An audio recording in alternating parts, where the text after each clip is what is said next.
this started. I'm going to hit the record button. So welcome everybody to our second session today of day, I guess this would be number 8 of the Lacrosse Summit. Today we welcome the marketing and program coordinator for the Ontario Lacrosse Association, Ron MacSpadyen.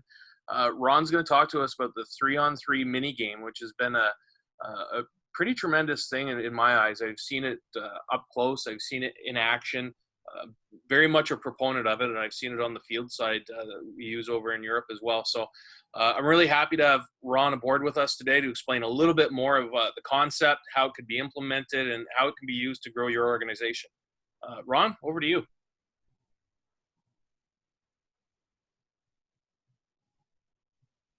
That's great. Thanks, Brad, and thanks for the invitation to speak.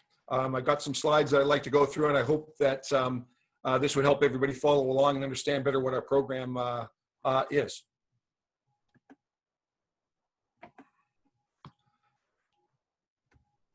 Looks good.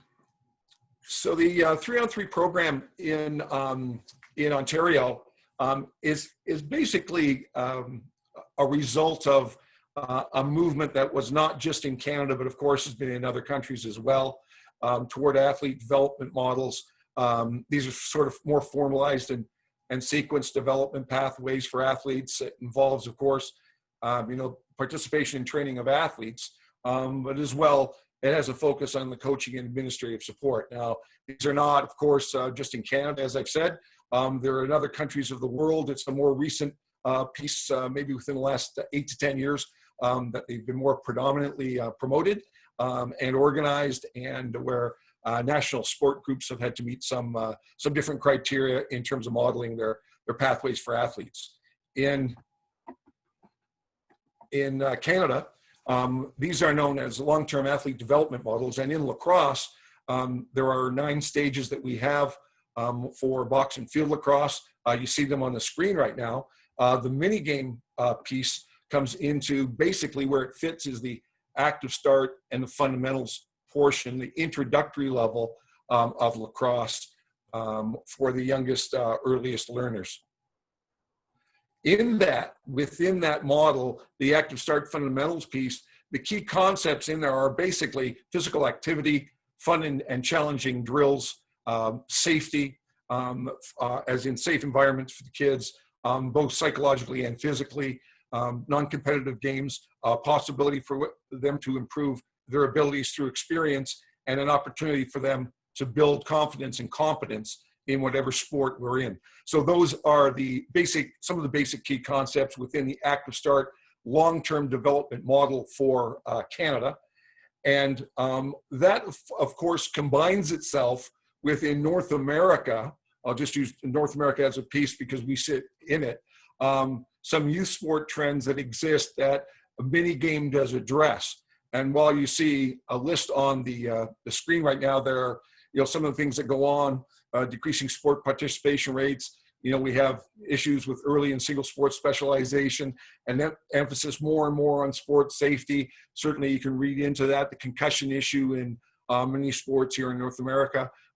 Decreases in volunteer participation, year-round seasonal schedules where kids are essentially playing a single sport almost all year round, increased operating costs for nonprofit groups, a introduction of scaled down, downsized formats, game formats as part of LTAD and athletic models, and some facility availability and access challenges. So with both what's had happened here with long-term athlete development in Canada, and as well some of the trends that exist here, minigame probably tries to address some of these that I have on the screen now in white, and hopefully there's a possibility that these specific issues can be addressed by minigame in the hope that it can help organizations move forward.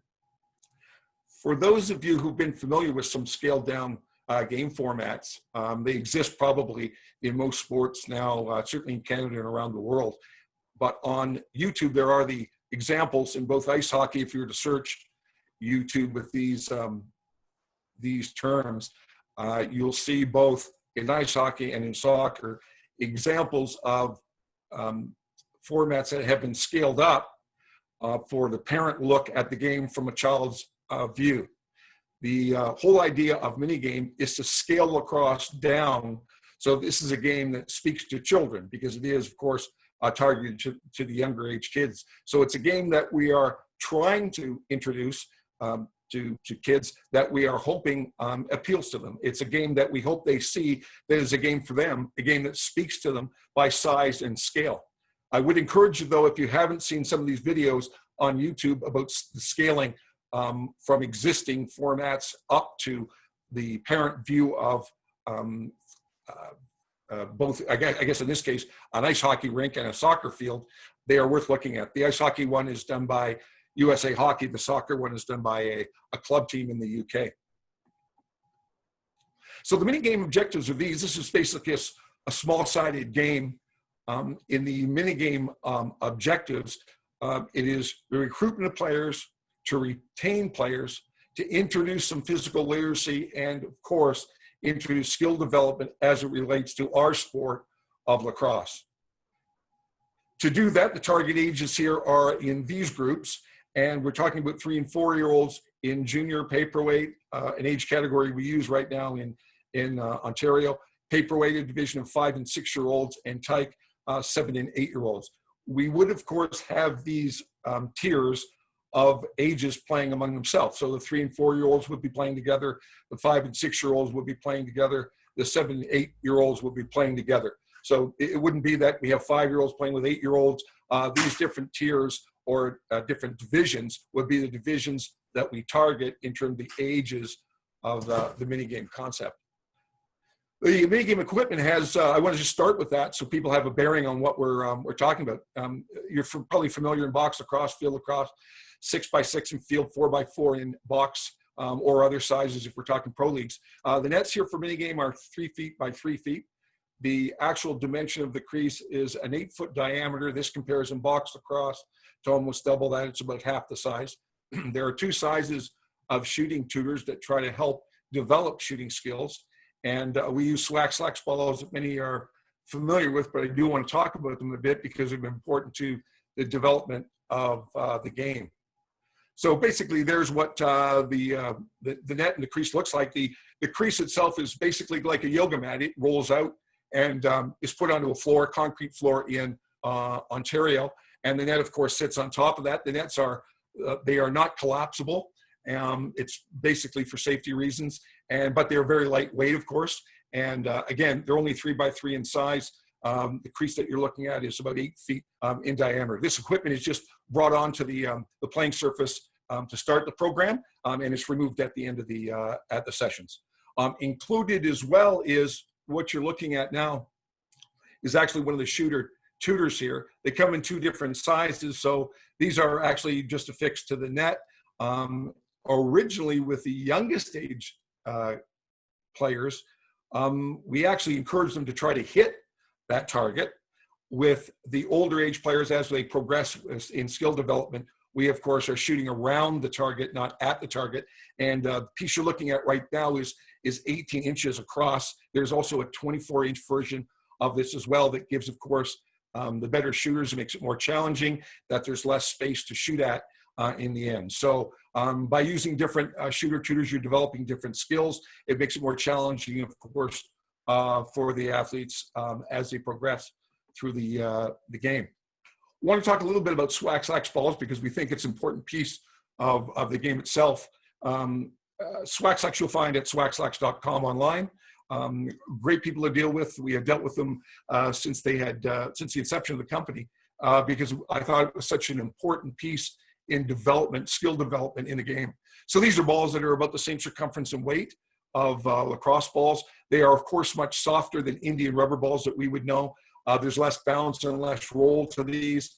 It has, of course, some outdoor and indoor advantages. The obvious indoor advantage for us in Canada is that these are balls that can damage in any way any property. So if we're inside a school gym, as an example, or a community center with regulation balls, we historically, that there's been some issues with that as it relates to property damage, hitting lights, all the rest of it. The SWAX balls, of course, are so soft that they don't get into that as an issue.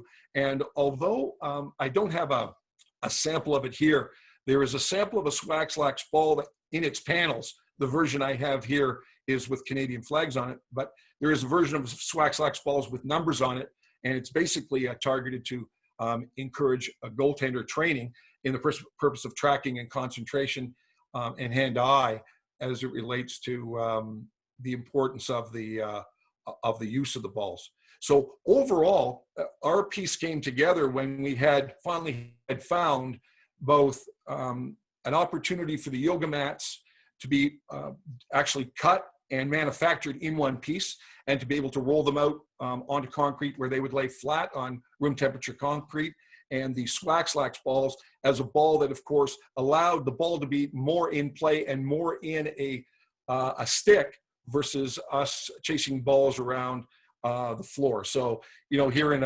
Ontario, when we're talking about box lacrosse, many players and many people who are listening would be familiar with, and coaches would be familiar with the idea that we're spending way too much time chasing balls around, and there's not enough time of ball and stick. And ball and stick is the start of development, which we need to address. And Swax-Lax balls have helped us do that. So, you know, congratulations to all the people at Swax-Lax who've done a great job with it. I'd encourage you to get a sample if you don't have one. I know many people, of course, are familiar with these. It's not something that's new. They've been around for a little bit now. But certainly I'd encourage you to think about how they can be plugged into your program, not just, of course, our minigame program.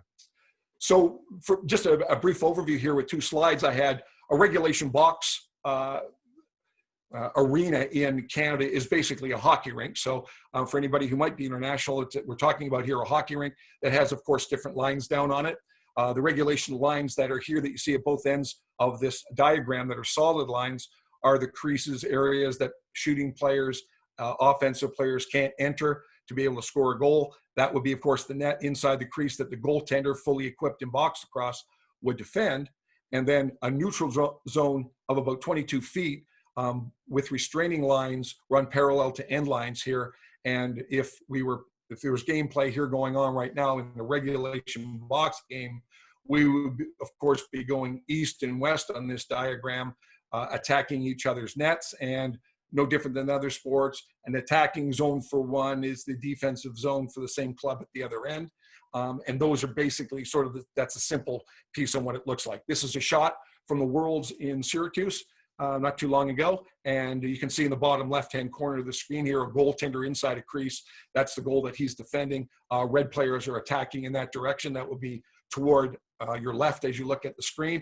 And the game flow is going east and west, parallel to the sideboards, or basically the crowd that you're looking at. So that's sort of the standard layout in box lacrosse for us here in Ontario.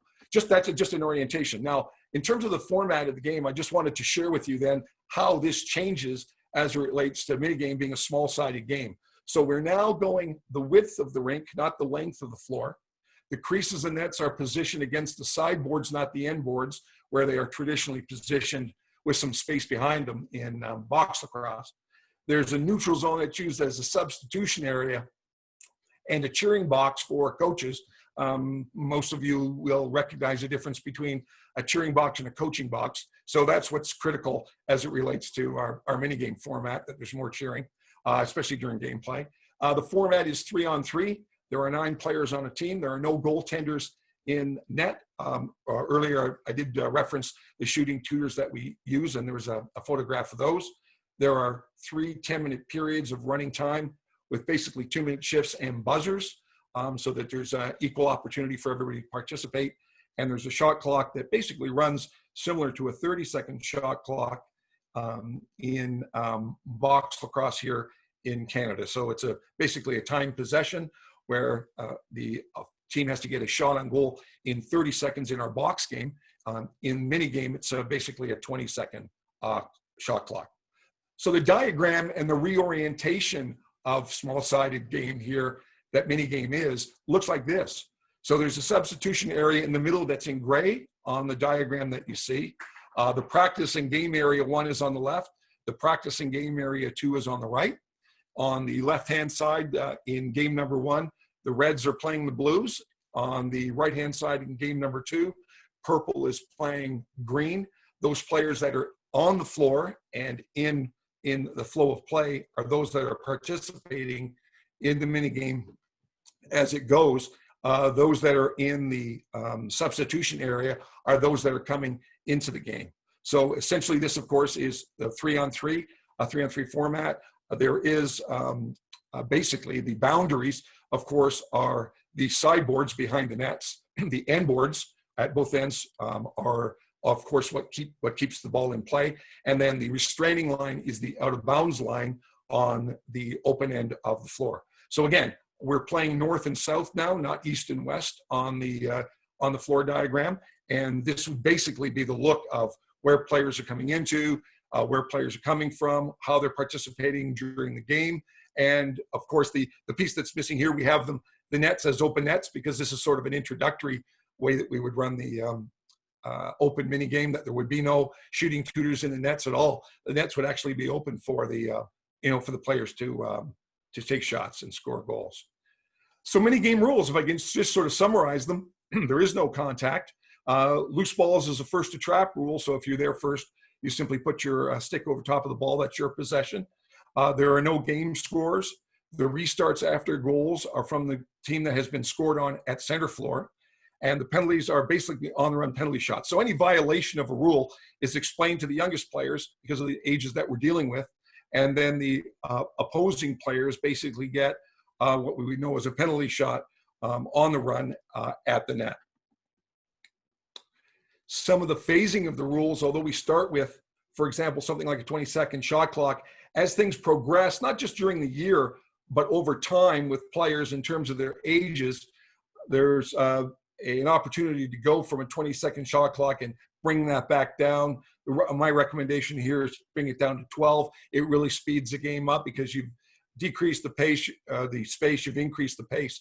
And that's exactly what you want in terms of participation. The more that we can get players actively participating in the game, the more it's meaningful for them. 10-second line changes, this is the time and when the buzzer goes, the buzzer sounds and new players are coming into the game when the players on the floor are coming out of the game. And the 10-second line change basically says that a team in possession of the ball, they would put it down on the buzzer. Their team has to pick that ball up in 10 seconds. Everybody has to be in and out. And of course, play starts again. Should they fail to do that, should the team fail to pick up the ball, the other team does get the ball. As the ages progress, as the skills of the players progress, you're into something now in and around 7 seconds. And it can get pretty hectic, but it's a lot more fun. There's a 3-pass rule where players have to pass in terms of to each other before they can take a shot on goal. That's introduced during the program, not at the beginning of the program. So it's a phased in rule. So now you have to make a successful pass, 1 pass, 2 passes to 3 passes, or maybe 4 if you can fit it in. And another piece that we've used before successfully in the past, essentially with the older age groups versus the younger age groups, is a 3-step maximum. So they can't hold on to it for more than 3 steps. And we have introduced a 3-second rule as well with that. So, you can't hold on to the ball for more than 3 steps or 3 seconds. You have to pass 3 times before you can take a shot on goal. You can understand that with those types of rules in place very early in the introduction of the game, we wouldn't be using these rules because the kids would be acquiring skills. But once the athletes do, and they're often running with it, the game becomes much, much better, a much more developmental game as it goes, because you're putting some demands on athletes to be better. And that's, of course, what the game rules are trying to do. The game rules have essentially been designed to develop skills. So that's quite separate. That's quite a separate thing from coaching in the practice sessions, which, of course, are fundamentally designed to do the same thing. But our game rules here are, we hope, very developmentally oriented so that participants do pick up skills as they go through both the season, and season to season as they get older.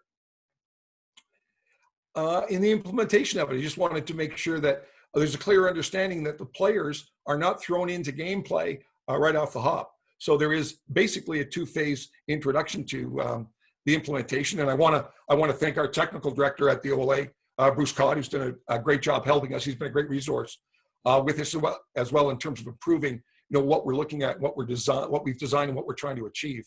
So there are some practice skills drills and modified games in phase 1 so that the participants do have an opportunity to acquire skills so they can then play a game. it would be unfair to both the new and the returning players to just throw them into gameplay without that practice and that background. They need that skill set to be able to actively participate, raise their confidence levels, their competence levels in the game, and we hope that we take our time to do that.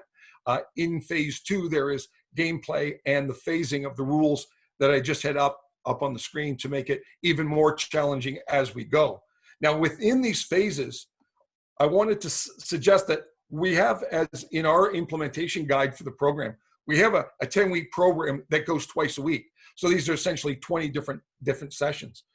In the first through third weeks, the first 6 sessions, these are all practices. So it's all skills, fundamental drills, it's modified games, it's getting all the players, athletes comfortable with the stick, with the ball, with the opportunity for them to get comfortable with some skills. And of course, these are the fundamental skills of the game that we're talking about.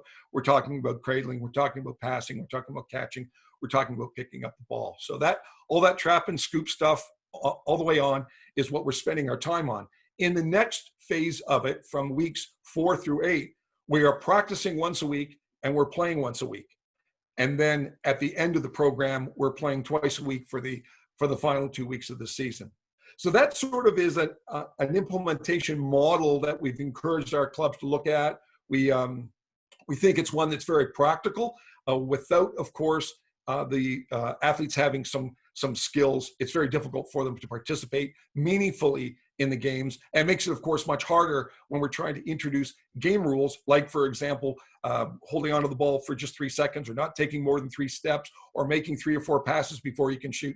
All of those require some fundamental grounding in fundamental skills of the game, and that's, of course, what we're after when we're talking about our weekly plan and practice for the program.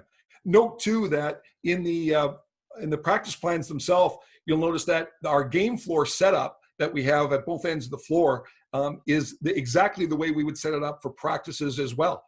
Those nets that would not necessarily be on the floor in, say, week 1, but after that they would, and those areas are the areas that we would be practicing the teams and the players in. And we've encouraged clubs to think too outside the box in terms of the idea that really what we hope that our coaches in the program are looking for and the organizers are looking for is that they are all here for the development of all the players, not just their team.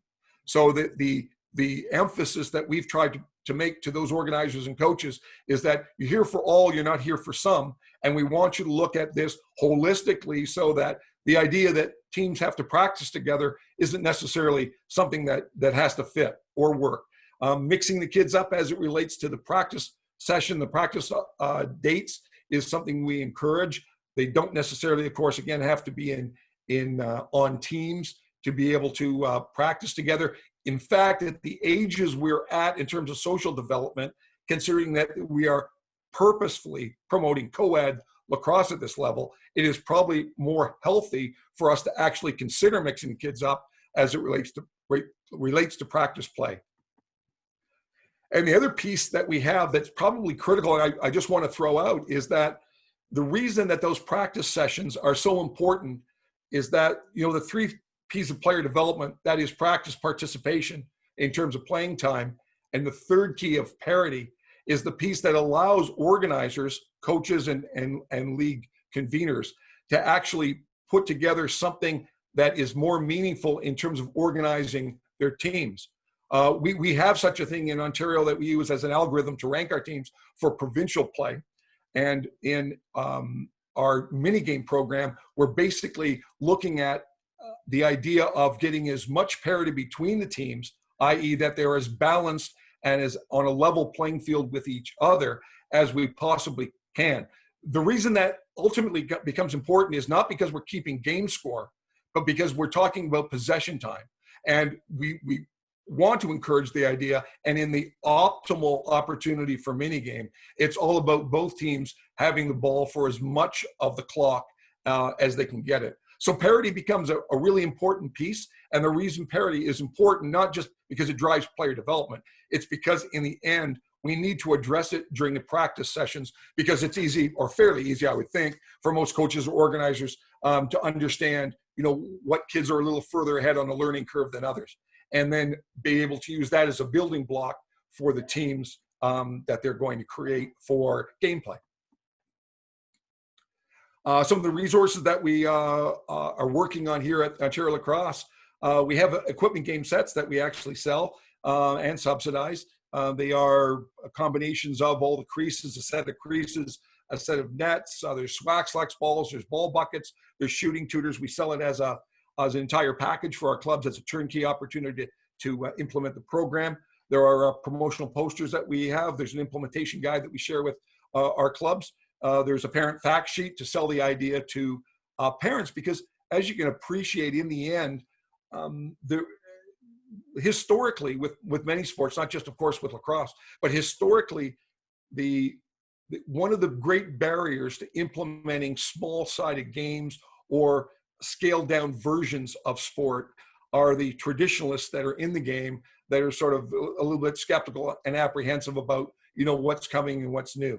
The idea that we have a fact sheet that we can share with our organizations to sell the minigame idea is something that we have. We are yet to work on the bottom two, and that's what we'll be rolling out next, is skills and drills video and some gameplay video of the more advanced look at the game. So when the kids athletes have reached 8 years of age, this game can really motor, and it's impressive to watch because of the quality of both the athletes and the quality of the lacrosse players by that point. And it is something that everybody needs to see. And I'm just sorry that we're not at this point now to be able to share some of that with you. We're essentially into our third year of it. We were kind of interrupted by the health issue that is out today. But it was something that we were, hoping to advance and had booked for this season. But we'll get to it. And it's, again, something that we hope helps all of our clubs with, what they're doing. Posters, and I have to thank our promotions director for a great job on the posters that we put together for the clubs. Here's an example of the poster that Jeremy Bailey, our promotions director, put together for the clubs. Basically customizes this template for all of our clubs. We have 63 in Ontario, have about 2022 using the minigame format right now. Had more scheduled for this year, but that's going to have to wait maybe for a little bit. Hopefully sooner rather than later, we'll be back at it. We'll, as you can see, promoting by the bullets on the right-hand side of this poster, that it's open and a co-ed opportunity, that there are divisions from 3-year-old to 8-year-olds. This is non-contact. It's a safe learning environment. It's focused on fundamental skill development. There's small teams and small nets. Hopefully parents are reading that as this is scaled down for the kids, and it's action-packed fun. This is an opportunity, Barry, which runs a great 3-on-3 program out of the Holly Rec Center. This was the example for this year, where they had split their age divisions into different nights and different time slots. That's what we encourage all of our clubs to do. And basically the way we're supporting our clubs this way is that Jeremy at our office will customize these with the club names, the logos, the club logos, the club colors, and the contact information that the club would like used to be able to put these out into the community and promote the minigame concept. I want to talk a little bit about one of the better opportunities here in Ontario of one of our organizations that have run with it and done just a great job. Windsor, of course, is across from Detroit, the Detroit border here in Ontario, Canada. The Windsor organization has been around forever and a day. They've had great success in junior and senior lacrosse over time. The current promotion is maybe the model promotion of how to actually enhance the minigame piece. Windsor was involved with a lawn sign promotion that we had done province-wide with all of our clubs, and they had been part of that. The minigame posters that you just saw up on the screen are minigame posters that they had done for Windsor with their colors. They're, I think, a green and black, and they had, of course, distributed those. We have in Ontario a tri-lacrosse program, which would be sort of a try before you buy philosophy of programming. I think in US lacrosse, it's called Trilax.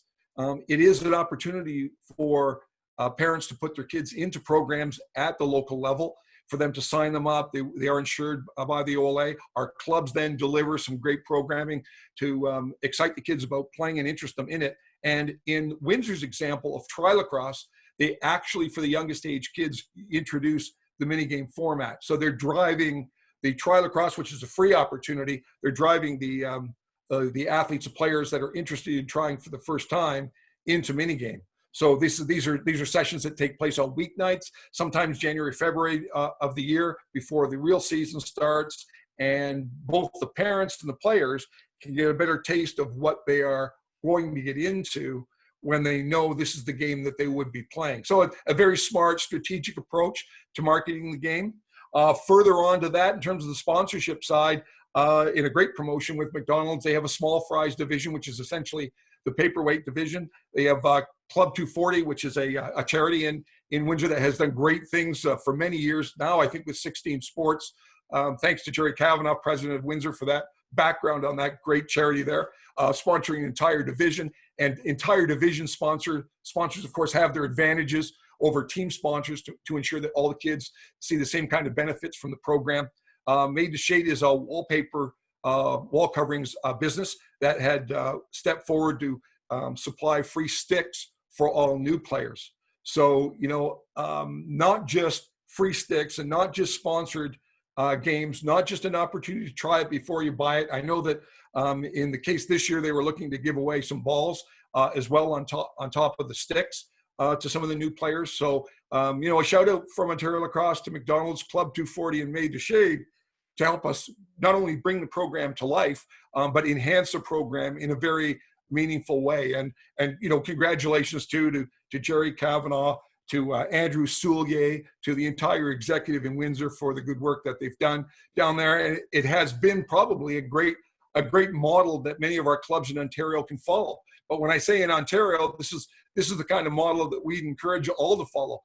Any way to enhance the program, any way to bring more to the table in terms of incentives for participation, anything that can just bump up the profile of what we're trying to do is, of course, what we're all about and why we're all here. For any of the people that might be interested, I have more on this. This is the tri-lacrosse poster that Windsor has, and they, of course, have different sessions. You can see their sessions are listed there in the bottom right corner of their poster, different dates, times, and locations. These were January, February, March dates that they had with different time slots. But again, the free opportunity here was for parents to sign their kids up, get them out. And for the youngest age kids, they were then being directed to what essentially was a minigame format, a minigame opportunity.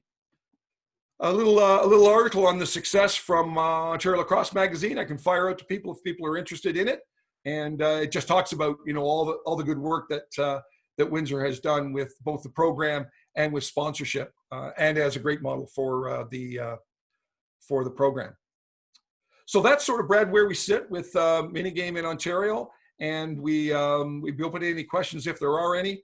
And it's hopefully something that, again, recruits players, it hopefully develops players, and it hopefully retains players. And, we're in our third year into it, I think now. Once we get all of our resources in place for our clubs, we'll be able to measure more of its success in terms of those objectives. But that's sort of where we are now. Great. Yeah, you know what? I mean, the advent of this game it's been I wouldn't say it was a long time coming, but it was a long time needed coming. I've seen it myself. I've seen it in action, and you can just see the fun that the kids have, the fun that the coaches have, just having the kids out on the floor and a little bit less unstructured, just puts a smile on the face. So there was a couple questions that came in, and I'd encourage anybody that's on our attendee panel, if you've got questions for Ron, please fire them in there. So one of the question was, and you're going to answer this just by kind of looking at the screen here, but it was, what protective equipment do the kids wear? And do you recommend any specific stick size? Right. Great question. Look at the screen right now. Brad, can everybody see the screen, the photo that's up? They should. Yep. Okay. Right. So the photograph that's on the screen right now is I think those are 5 and 6 year olds playing. And you'll notice that the mandatory equipment for minigame essentially is the helmet, mouth guard, and gloves. Because it's a no contact game, We don't encourage full equipment, although any kind of equipment that can be worn in regulation box is allowed. So we do have some programs where the kids are fully equipped. We do have some programs that are like this one. In either case, the same game rules apply, and there's no contact, cross-checking, stick checking, right? That whole piece is not there. So that's the piece that we're looking at. And if the second question was on stick length, is that what it was on? Yeah. Okay. Let me just say this without going into a long explanation on stick length. Let me say this: for anybody who's played the game, or even if you haven't played the game, you realize how easier skills become when sticks become smaller. So kids playing in the hotel hallway during a tournament with mini sticks, right? Their skills do not look the same as we see them when they step on the peewee floor for a game. They look like they're quite more advanced in the mini stick game. So I would suggest to you that in terms of mini game, I would encourage you, if the players are playing in regulation Ontario lacrosse, box lacrosse tournaments, in the end, like for example, it's height gauge, you obviously have some stick regulations that you have to adhere to. Right. Without that in place, I would encourage you to have the stick smaller, in other words, shorter rather than longer, to get them, put them on the best platform to acquire skills. Skill development is really enhanced by smaller sticks. And if anybody doesn't grasp that concept, all you have to do is pick up a long pole from a field B player and try to play with that versus a smaller stick in terms of cradling, throwing, right? And you'll see that even in the real successful D players in field do choke up on that stick to shorten it, right? When they go to pick up balls, when they go to throw, when they go to pass, to shoot, to whatever, right? So it is something that I would think about. But certainly if they weren't participating in OLA play or sanctioned play where there are stick length requirements and rules, I'd encourage smaller sticks. Shorter sticks are better. Yep, I completely agree. I think our regulation length for peewee and down is something like 34 inches, something, and having those shorter sticks, like you said, the hallway, things like that. I mean, I don't know how many broken sticks from Brooklyn I've given away. We've just chopped down and given them to people in the hallway so that they can reuse them for mini games, for backyard lacrosse, for things like that. So next question. And remember, Brad, how much harder it makes the game skills to be acquired with stick lengths that are much too long for players. Yeah. Right? Yeah. It just it reminds me of the old days with pockets and sticks. And I mean, when I say the old days, that is still a problem today. Is pocket depth. And but again, back to the point. The point is, shorter sticks are better in terms of acquiring skills. Mini sticks illustrate the point. And pocket depth is, of course, another piece that should be seriously considered, because although sticks today come strung a lot better than they used to, you still have, of course, some issues with pockets either not being in the sticks or being too deep for players to acquire good skills. Yeah, and what I tell especially good catching skills. If you got a good, knowledgeable person about sticks who you can lean on, anybody worth their salt is going to give you a few minutes of their time to make a few adjustments to your kid's stick. Like that, we all do it. A lot of pro guys give back, a lot of older coaches give back. So don't hesitate to ask. Someone will help you. Ron, the next question, and this is going to vary from province to province and country to country, but we'll base this on Ontario. But does this program run during the box season for the 10 weeks? Right. Yeah. So this would be a program that's run for this age group. In Ontario, of course, there is at the paperweight and tyke age levels, there is full floor, full contact box lacrosse, because Ontario is a leader worldwide in box lacrosse development. So the understage kids do have that as an option. But I would encourage, let me share with you some of the pieces that I've got from some of the friends in the US that have talked to me about it. Also in Canada, in different provinces. I know Nova Scotia was experimenting this year with trying to get minigame into rec programs as after-school programs. So these would be in community centers or rec centers as after-hours school program that would start at 4 o'clock, run until 5 o'clock.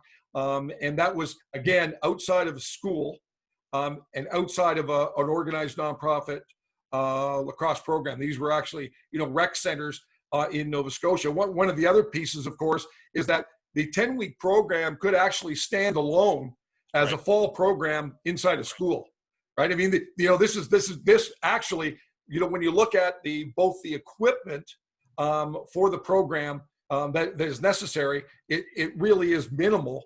When you look at what you see on the screen there, and it's something that could be run after hours, after school programs inside gyms. And of course, if there was any interest in running it as a 10-week program in the fall, as something that could introduce kids to the game or be the game in and of itself.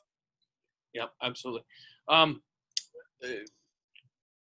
So next question is, where is, now this is kind of going to be hard to answer, but is this being played in the U.S. and is there a partnership with U.S. Lacrosse?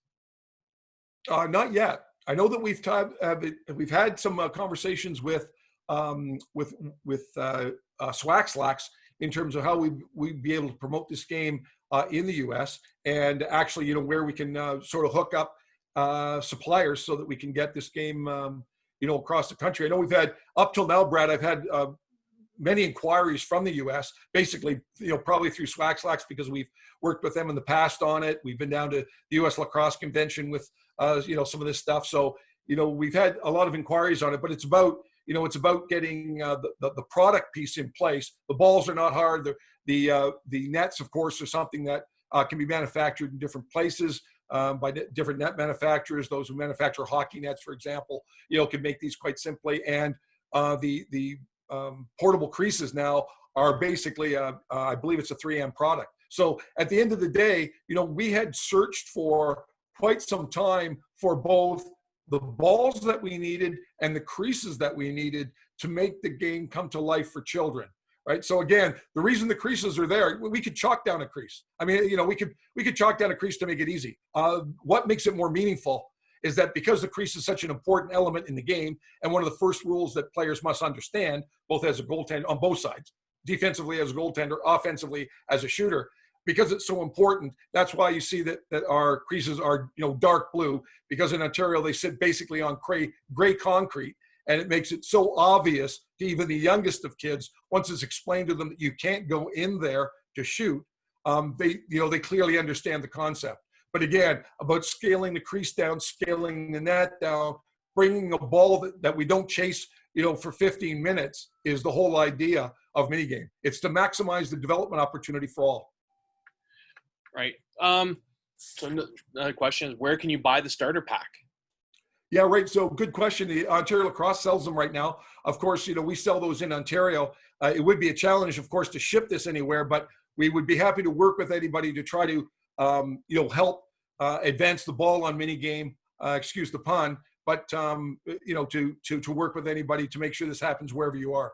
Well, and I'd almost say this, Ron, if you're in the United States and you want to get this product, I mean, shipping the product itself, you're already getting a discount just because of the currency. Like, right. The shipping might offset, any time that you'd want to be able to wait for that, right? Yeah, Brad. That's actually is an excellent point, because I know that when we were working with, I think it was one of the organizations in Vermont. It was a lacrosse organization in Vermont. I believe when they priced out the printing of the creases in Canada, which they actually come from Montreal, and for those that may not know, the geography here in North America is that Montreal, Quebec, the province is not far from the state of Vermont. They actually found that it was cheaper for them actually to buy from Canada and have it shipped from Montreal to Vermont than it would have been to manufacture in the U.S. So that is an interesting point that you do make. We've got some. Do the 3- and 4-year-olds wear helmets? Everybody wears helmets, right? Another, just in a question, it's more of a comment, but it is true. There are companies out there that are actually manufacturing one-piece sticks right now with pockets built into them that are starting to become a lot more cost-effective for parents. So, right. Our discussion about pockets and sticks, that's another way to kind of avoid that if parents can find that at a store and it's cost-effective on top of that. Good point. Another question was in regards to the starter kit again. Is it possible to buy buy it in pieces, I guess. Like if you already have nets, is it possible to buy the creases? If you've got the creases, can you buy the Right. nets?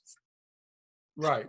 Right. I mean, listen, the Ontario Lacrosse Association sort of, we put our piece together every spring for our clubs, and we're happy to help anybody else with, what it might be. I would say this, though, to it, Brad, that I do respect people have different parts of mini game, because this is not, that unique.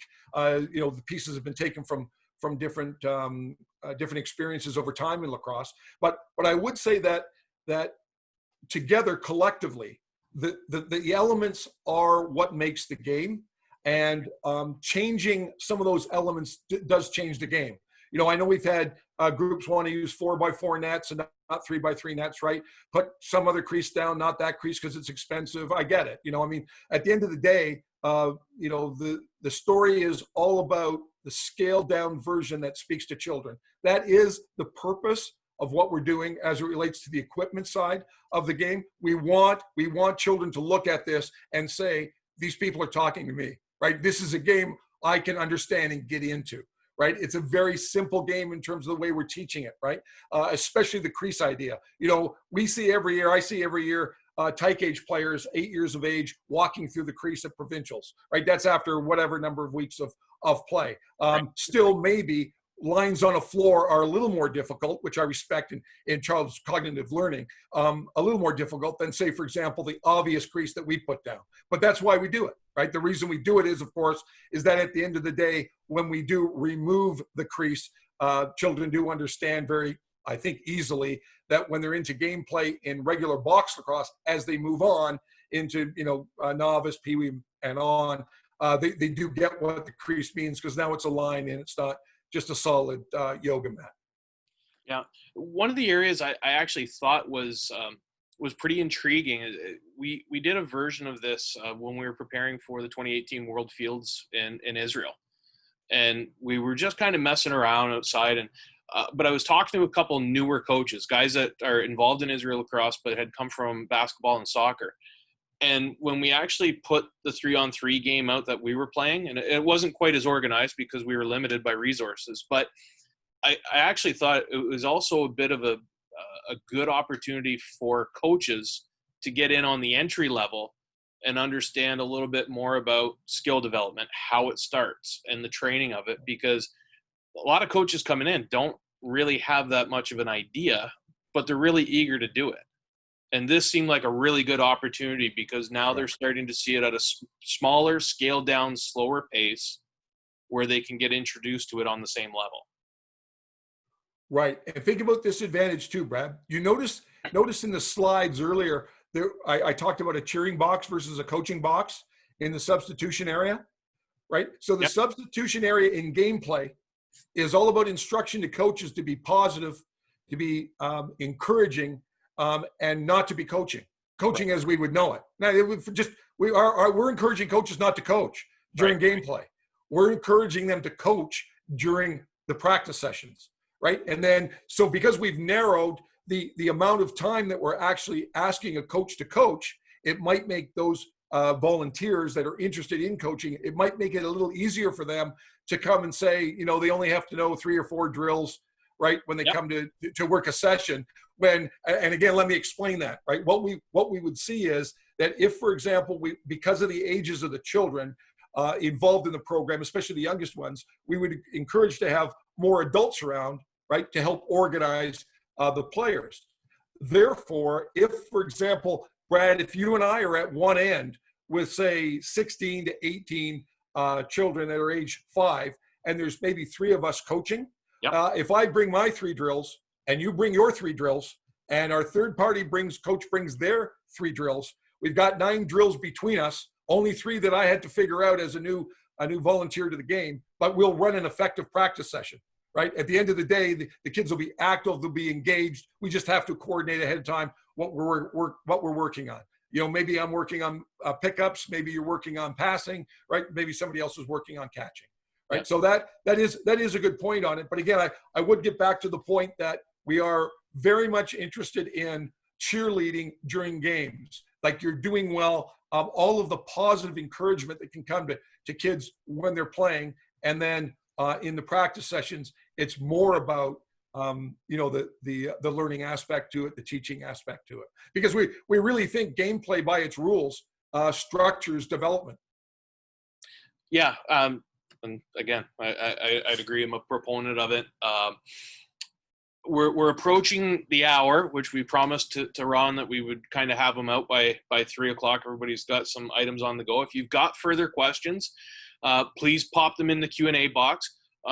Ron, we got a couple comments coming real quick. So let me preface this. If people are on this call right now or on this webinar and they're looking to reach Ron MacSpadyen, how do they do that? What's the best way for them to get you? Yeah, so Brad, I think is it showing in the bottom left corner of the screen right now, my email address? No, I can put it I can send it to everybody. Okay, so sorry, on the slide itself, it's Ron, R-O-N, Ron, at OntarioLacrosse.com. Right, okay. That's the best way to reach me. Sorry, I had it on the bottom of the slide. I didn't know it was not showing. No, that's okay. And sent out. Right, and one other comment on it, Brad, just before we go. I know traditionally one of the questions I am asked about the program is about goaltender development, right? Because right now, as you've seen the structure of the program, there is no goaltending. Let me just take 1 minute to talk about two things on it. You got a minute. We're okay. Yeah, number one is that in the end of the day, goaltenders, no matter who they are, have to or become better goaltenders by understanding the other side of the ball. So by them having better passing, catching, trapping skills, they can only become better goaltenders. And they also have the added advantage of having seen looking at the net from the shooter's point of view versus the goaltender's point of view. So that's what they would have at the start. Those are the skills that they would acquire before any in the group might want to step into the goal. We do encourage along the way, somewhere near paperweight and tyke ages, we do encourage, should there be interest in goaltending, that would be actually introduced during the practice sessions, right? So there would actually be a goaltender in that during practice sessions at the older ages of minigame, and then ultimately in the net as it ends up. In the final weeks, 8, 9, and 10 of the second year of tyke, goalie showing up in the net is not a bad idea, and probably as much fun for the kids as anything else that we could do. Remember, while the shooter tutors are in there, it can be balloons, it can be targets, it can be whatever it is that you've got in your local association or available to you as the targets for the kids, either to shoot at or to shoot side. So you can be creative with it that they want, but goalies do add something to the mix. But again, I would be clear. Goaltending as a skill is something that's in the practice sessions, not gameplay. And we really do encourage that fundamental skill development for all, so that when anybody does put up their hand and says, I'm interested in being in that, they do have some skills that they've acquired already. Yeah. So just a comment, expect to hear from Origins Lacrosse Club out of Indiana. They look pretty happy, and awesome. Kenny has made a comment on here. Just another comment. It was a message of thanks and support. As a former minor lacrosse coach, it's an innovative way to grow skills and retain beginning players by getting them more involved. As we return to sport, smaller group play will be viewed well by parents concerned about health and safety. Right. Another question here is, and I want to kind of answer this for you, but I'll let you go first, is what's the oldest age that you would suggest this 3-on-3 mini game to be run? Yeah, listen, people know how exciting NHL hockey gets when they, in overtime and stuff, right? So let me say two things, Brad. We very successfully have run, when we actually rotate the box for novice age players. So now, if you can picture it, right? I'm talking novice age players. Those are players that are older than tyke age players, right? So we have used for novice and peewee age players, which go up to the age of 12. We've actually rotated the box so that minigame becomes same size nets, same creases, except now we're running the length of the box, not the width of the box, and we're running about a 3/4 floor, right, in terms of size, right? So one would be anchored at a traditional goal crease with a goal net, right, with our 3-on-3 net, not a 4-on-4 net yet, right? Because it just makes it harder for them to score, which of course is the whole idea once you're talking about novice and and Pee Wee players who've acquired skills. And the other net and crease is somewhere between what would be the rag line and the goal line at the other end of the floor. So you're using about 75% of the floor in terms of its length now, not its width, at ages novice and up to age 12. And that's been very successful. The more space, it just increases the pace for them because they're ready for it now. These are players I'm talking about with skills now.